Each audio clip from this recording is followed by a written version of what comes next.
नमस्कार दोस्तों, जय हिंद, जय भारत, जय छत्तीसगढ़। आप सभी का स्वागत है साध्य पीएससी एकेडमी में। और बिल्कुल हम एक बार हो चुके हैं फिर से लाइव। और आप सभी को बता दूं कि सीजी व्यापम में बैच चल रहा है, आपका लक्ष्य बैच। और उसके लिए हमारी पूरी टीम तैयार हो चुकी है। Sahu sir, Manish sir, Neha ma'am, Avinash sir, Ajay sir, Rakesh sir, Naveen sir, पूरे आपको अलग अलग टीचर के द्वारा अलग अलग सब्जेक्ट पढ़ाया जाएगा।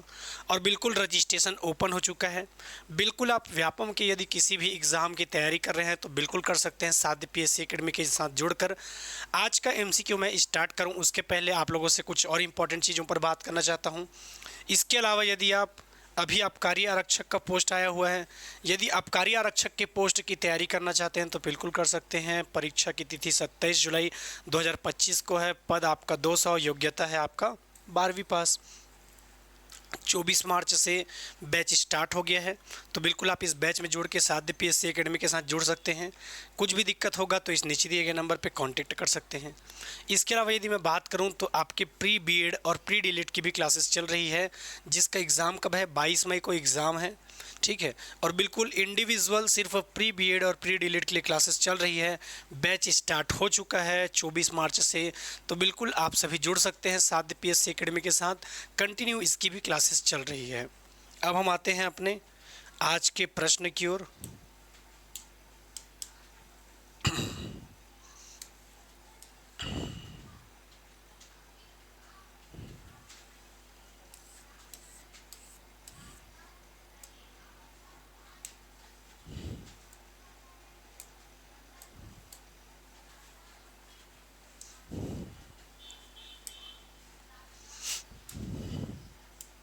चलिए, प्रश्न आपको दिख रहा है।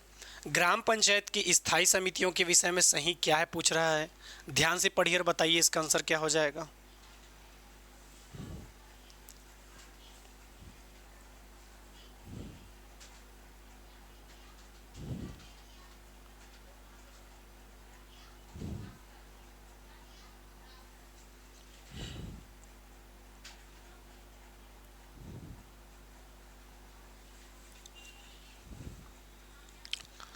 पहला दिया है ग्राम पंचायत में अधिकतम 3 स्थायी समितियां होती है।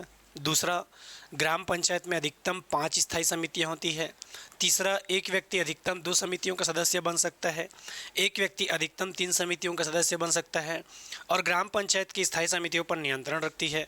सरपंच और उप सरपंच की अनुपस्थिति में महिला पंच बैठक की अध्यक्षता करता है।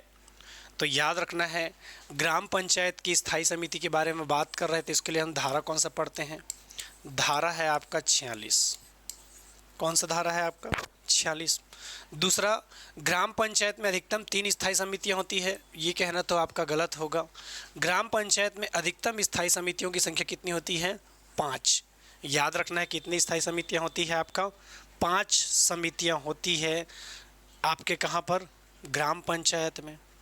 दूसरा, यदि मैं बात करूं, एक व्यक्ति अधिकतम 2 समितियों का सदस्य बन सकता है, ये भी कथन सही है। अब यहाँ पर जो सदस्य की बात कर रहा है, ये सदस्य कोई और नहीं बल्कि आपके ग्राम पंचायत का पंच है। ये सदस्य आपका कोई और नहीं बल्कि ग्राम पंचायत का कौन है, पंच है। जैसे कि आपके जनपद पंचायत की स्थायी समिति या जिला पंचायत की स्थायी समिति के बारे में बात करेगा, तो वहाँ पर याद रखना है जनपद और जिला में उसके खुद के सदस्य क्या हो जाते हैं आपके, याद रखना है कि सदस्य होते हैं। अगला, एक व्यक्ति अधिकतम 3 समितियों का सदस्य हो सकता है, ये आपका कथन गलत हो जाएगा। ग्राम पंचायत स्थायी समितियों पर नियंत्रण रखती है, बिल्कुल आपका ग्राम पंचायत स्थायी समितियों पर क्या रखता है, नियंत्रण रखता है, ये कथन भी सही है। सरपंच और उप सरपंच की अनुपस्थिति में महिला पंच बैठक की अध्यक्षता करता है, ये कथन आपका गलत हो जाएगा। तो आंसर क्या हो जाएगा, दूसरा, तीसरा और पाँचवा। क्या हो जाएगा आपका, दूसरा, तीसरा और पांचवा हो जाएगा, ये आपको याद रखना है। अगले प्रश्न की ओर बढ़ते हैं। इस राज्य के ग्राम पंचायत में स्थायी समिति के विषय विशेषज्ञ के रूप में कितने सदस्य सहयोजित किए जाते हैं, चलिए बताइए। विषय विशेषज्ञ कहने का मतलब क्या है दोस्तों, विषय विशेषज्ञ कहने का मतलब ये है कि फॉर एग्ज़ाम्पल के तौर पे यदि बोलना चाहिए कि क्या बोलना चाहिए, जैसे कि आपके पास गौठान समिति है, आपके पास कृषि समिति है, ठीक है, तो इन समितियों में कहीं ना कहीं ग्राम गौठान समिति में आपको डॉक्टर रखना होगा, या फिर पशुओं की देखरेख करने वाला एक अच्छा विषय विशेषज्ञ रखना होगा। तो उन चीज़ों के बारे में बात करता है आपका, तो याद रखना है इस राज्य के ग्राम पंचायत में स्थायी समिति में विषय विशेषज्ञ के रूप में कितने रहते हैं। अब ग्राम पंचायत की स्थायी समिति के बारे में बात कर रहा है, मतलब ये धारा कौन सा होगा आपका, तो ये धारा हो जाएगा आपका 46। कौन सा हो जाएगा धारा आपका 46। दूसरा यदि मैं बात करूं तो विषय विशेषज्ञ के रूप में कितने लोग रहते हैं, तो आपके पास कितने लोग रहते हैं, 2 सदस्य विषय विशेषज्ञ के रूप में रहते हैं, ये आपको याद रखना है। अगले प्रश्न की ओर बढ़ते हैं। इस राज्य के ग्राम पंचायत में स्थायी समितियों की संख्या कितनी होती है, चलिए बताइए, क्वेश्चन का आंसर बताइए कि स्थायी समितियों की संख्या कितनी होती है। इस राज्य के ग्राम पंचायत में स्थायी समितियों की संख्या कितनी होती है, 1, 2, 3 या 5। 1, 2, 3 या 5। तो याद रखना है स्थायी समितियों के बारे में बात करेगा तो ग्राम पंचायत में स्थायी समितियों की संख्या कितनी होती है, 5। पेपर के दृष्टिकोण से इंपॉर्टेंट है, याद रखना है आपको। अगले प्रश्न की ओर बढ़ते हैं। अगला प्रश्न कौन सा है, पंचायत समिति के सदस्य निर्वाचित होते हैं। पंचायत समिति के सदस्य आपके निर्वाचित होते हैं। ऑप्शन, जनता द्वारा प्रत्यक्ष रूप से, ग्राम पंचायत के सदस्यों के द्वारा अप्रत्यक्ष रूप से, खंड विकास अधिकारी द्वारा मनोनीत किए जाते हैं, या दलीय अध्यक्ष द्वारा मनोनीत किए जाते हैं। तो आंसर क्या हो जाएगा, ग्राम पंचायत के सदस्यों के द्वारा अप्रत्यक्ष रूप से क्या किए जाते हैं, निर्वाचित किए जाते हैं। तो आंसर क्या हो जाएगा, बी। आंसर क्या हो जाएगा, बी। अगला प्रश्न, जनपद पंचायत की सामान्य प्रशासन समिति के विषय में क्या सही क्या है। जनपद पंचायत की सामान्य प्रशासन समिति के विषय में सही क्या है, ध्यान से पढ़िए और बताइए।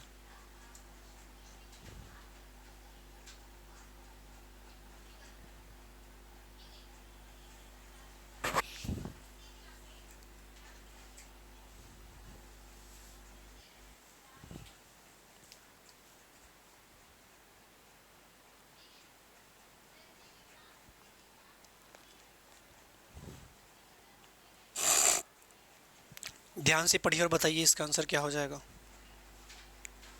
क्वेश्चन थोड़ा बड़ा है पर बन जाएगा, ठीक है, टेंशन नहीं लेना। पंचायती राज के क्वेश्चन दिखते बड़े हैं पर आपका कॉन्सेप्ट यदि सही है तो बिल्कुल आपसे प्रश्न बनने लगेगा।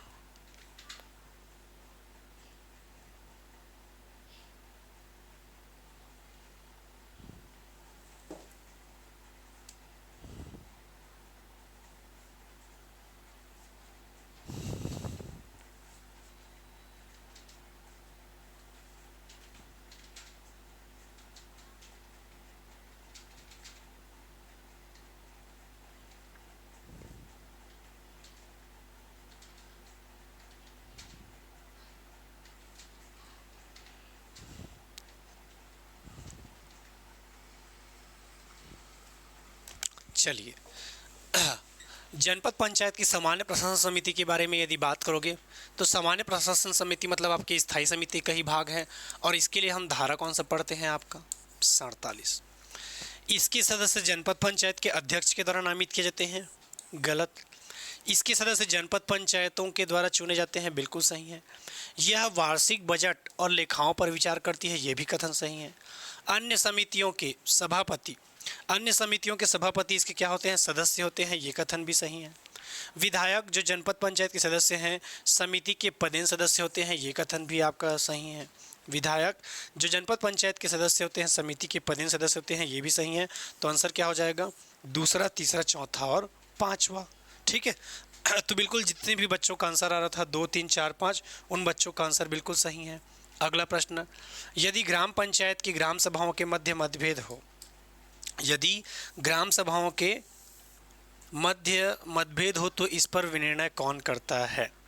ग्राम सभाओं के मध्य मतभेद हो तो उस विषय पर निर्णय कौन करेगा। ऑप्शन ए ग्राम पंचायत तो बिल्कुल नहीं होगा। ऑप्शन बी क्या हो जाएगा आपका जनपद पंचायत, ये भी नहीं होगा। ऑप्शन सी हो जाएगा आपका सरपंच, ये भी नहीं होगा।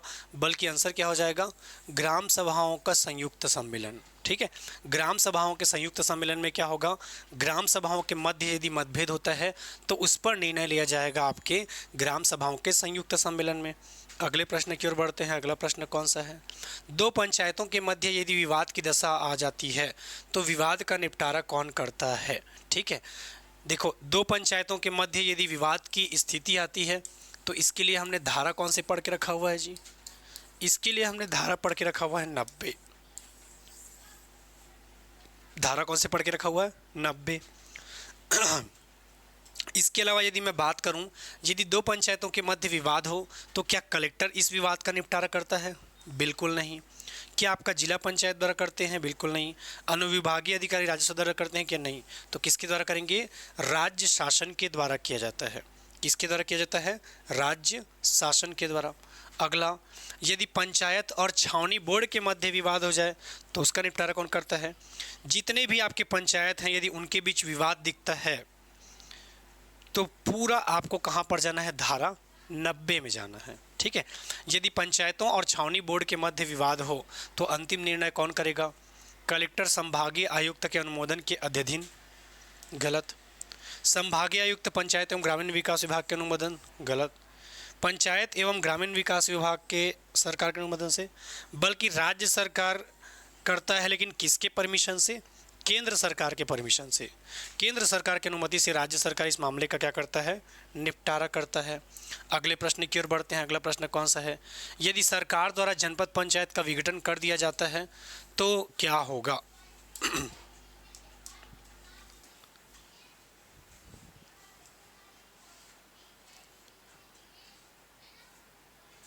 पहला, जनपद पंचायत के कार्यों का संपादन करने के लिए राज्य सरकार एक समिति की नियुक्ति करती है। यदि राज्य सरकार द्वारा जनपद पंचायत का विघटन कर जाए तो क्या होगा, समिति पंचायत की शेष अवधि तक के लिए कार्य करेगी। समिति के वैधानिक कार्यवाही करने की शक्ति होगी। समिति का अध्यक्ष समिति के सदस्यों द्वारा निर्वाचित किया जाएगा। उपयुक्त कथन का आंसर बताइए। चलिए, क्या हो जाएगा इसका आंसर, यदि राज्य सरकार द्वारा जनपद पंचायत का विघटन कर दिया जाता है।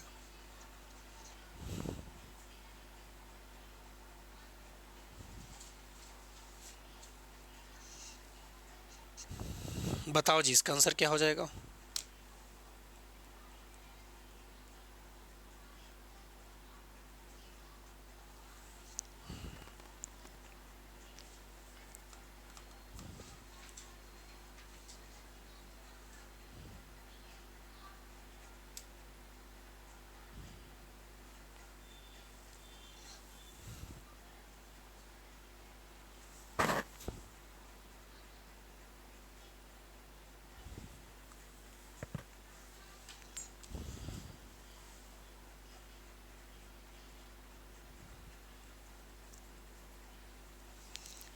चलिए, क्वेश्चन अच्छा है, थोड़ा सा भले टाइम लगेगा तो ले लीजिए।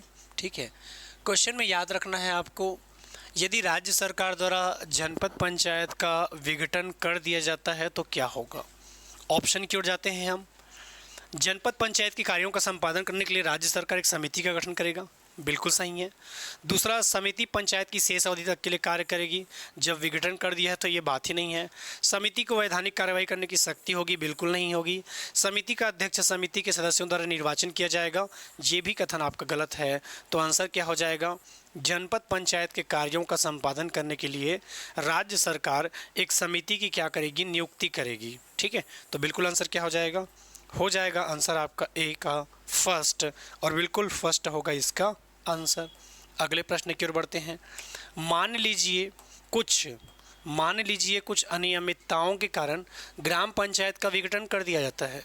किसके कारण, अनियमितताओं के कारण ग्राम पंचायत का क्या कर दिया जाता है, विघटन कर दिया जाता है। उस कंडीशन की बात कर रहा है।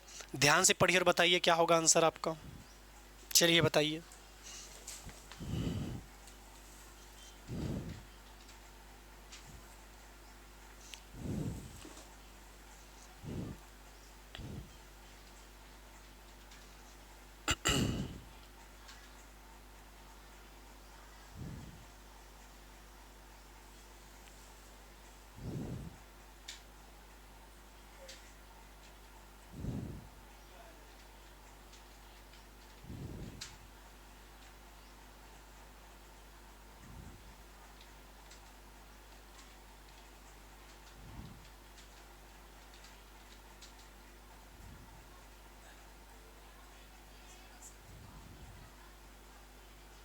वहाँ है क्या निशी स्टूडियो में?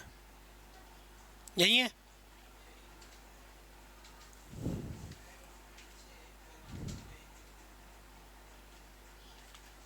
चलिए ठीक है।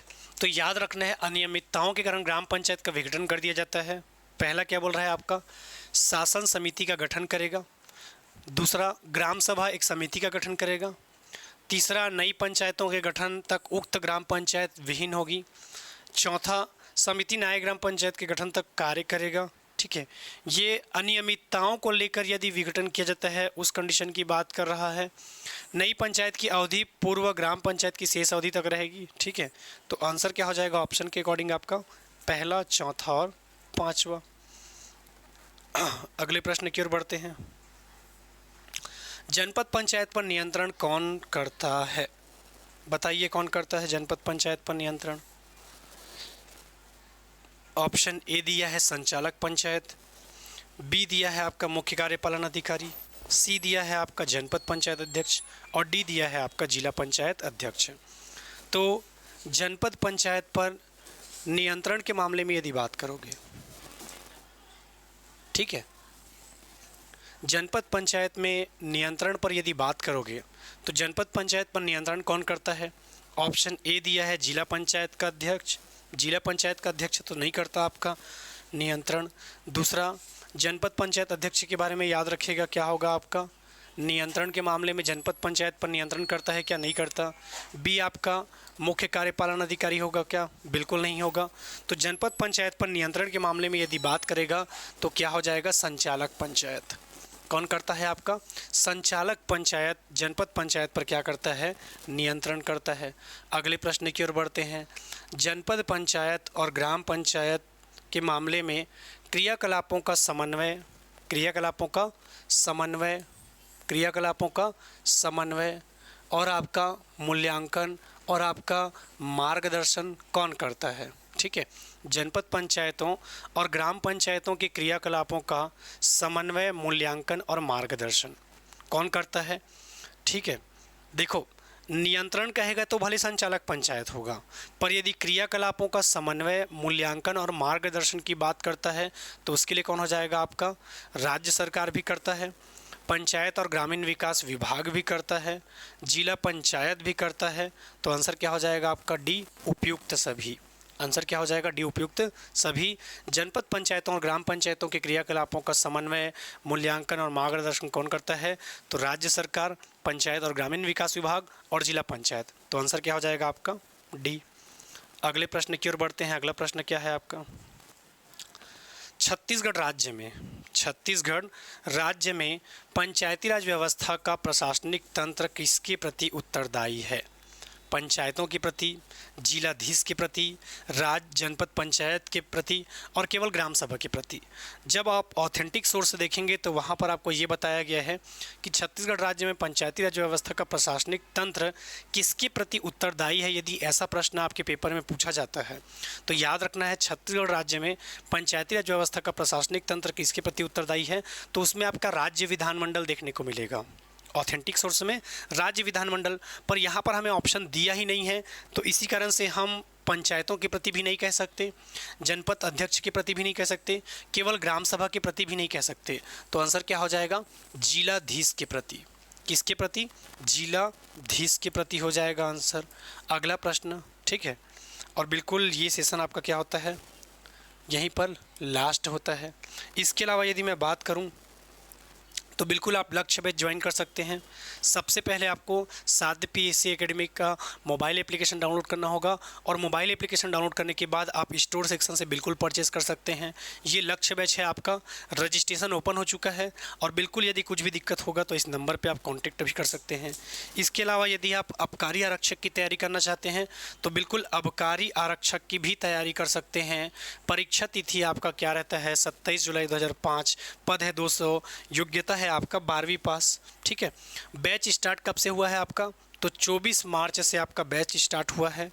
इसके अलावा यदि मैं बात करूं तो आप इस नीचे दिए गए नंबर पे कांटेक्ट भी कर सकते हैं। ठीक है, बिल्कुल कुछ दिक्कत नहीं होगा। इसके अलावा यदि आपके छोटे भाई बहन प्री बीएड या प्री डीएलएड की तैयारी करना चाहते हैं तो ये बैच भी 24 मार्च से स्टार्ट हो चुका है। कुछ भी दिक्कत होगा या ज्वाइन करने में दिक्कत होगा तो इस नीचे दिए गए नंबर पे आप कांटेक्ट भी कर सकते हैं। और बिल्कुल प्रवेश प्रारंभ हो चुका है प्री बीएड और प्री डीएलएड के इस एंट्रेंस एग्ज़ाम का, जिसका एग्ज़ाम कब है, परीक्षा है आपके 22 मई को। तो बिल्कुल आप सभी जुड़ सकते हैं साध्य पीएससी एकेडमी के साथ और मुलाकात होगा आप सभी से। तब तक के लिए धन्यवाद। जय हिंद, जय भारत, जय छत्तीसगढ़।